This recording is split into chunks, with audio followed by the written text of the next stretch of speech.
That still sounds vibey, though. It is No, vibey it's because not. the It's different core- girl is going to have a different experience in the job. Some jobs, a woman is, no matter what, going to the military, you go to the front line, Yes. you're going to have cortisol. Yeah, but a subjective experience that's largely based off of self-reporting and vibes. Yeah, At totally. what point you decide to invite like medical intervention? No, or to she's say, right. Like, I this mean, is too that's stressful. still It's vibes. that's still vibey, right? And so, But it's not he points out something a little more tangible is cortisol levels and how those things affect. I mean, again, there are a wide range of women. I don't think women have to be all one thing. I don't think all women have to be mothers. I agree. Yeah. Feminists agree with you. Yeah. That's fine, but I do think there's a better model for society to thrive. yeah, but the patriarchy agrees with her too. In what respect? That all women don't have to be mothers. Yeah. Okay.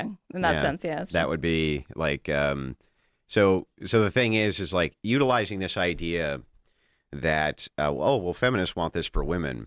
Feminists also want to deconstruct patriarchal systems. Right. So let me give you a logical argument here, okay, that I'd like you to respond to. How can feminists do that without appealing to the patriarchy? How can they take down the patriarchy without then appealing to the patriarchy in an infinite regress? How do you mean? Well, I would argue that men have the monopoly on force. Okay. Overwhelmingly, they have the monopoly on force, and they always will have the monopoly on force. My proof and evidence is half of the world. Half of the world right now, if they decide women are enslaved, and did, they were. And women could never appeal to anybody except men for their rights because they don't have force. So because that's true, you tell me how it is that women, feminists, how it's actually logical for them to say we're going to dismantle the patriarchy, even though via the force metric, they're going to infinitely have to appeal to it for their rights. I think there's kind of an to address your question. I'm not trying to avoid it. I just will say that like I do take some issue with the framing that maybe you could help me clarify. Sure. I do remember you presenting this in a conversation that you had with Max Carson, where you laid out this general premise, force doctrine. This Who's is Max men's domain. Carson? Mr. Girl. Oh, yeah.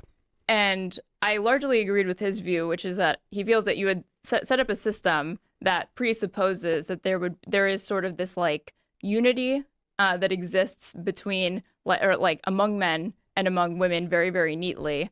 So you're saying like if all men wanted to enslave women, like they would be able to do it because men are stronger than women, etc. Like half the world. Right.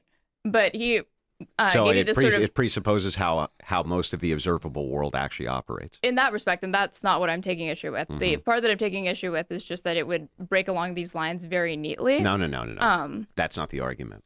But the what argument he isn't, presented yeah, to go you ahead. is just that it would be like saying like if you have a group of people whose names start with the letter A, and then you have all the people whose names start with the letter B to Z, and all of those people work together to overcome the people whose names start with A, then yes, almost by definition, they would be able to like overcome the people with A, No. probably. No.